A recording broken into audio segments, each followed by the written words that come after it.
আসসালামু আলাইকুম রহমতুল্লাহ। আলহামদুলিল্লাহ আলহামদুলিল্লাহ।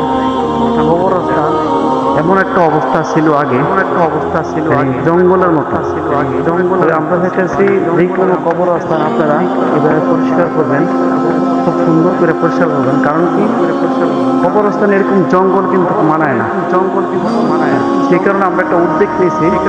এই কবরস্থান যতগুলো গাছ আছে সবগুলা গাছ কেটে একটু পরিবর্তন করব, একটু সুন্দর করে আমরা ফুল গাছ লাগাবো। আর এদিক দিয়ে যত আছে কলা গাছ আছে সবগুলো আমরা কেটে ফেলবো। আপনারা যারা অত্র এলাকার ভিতরে যারা আছেন, কবরস্থান যদি এরকম হয় তাইলে সুন্দর করে পরিষ্কার করবেন, পরিষ্কার করে ফুল ছাড়া লাগাইতে পারবেন, এগুলো কোনো প্রয়োজন নেই। আল্লাহ হাফেজ।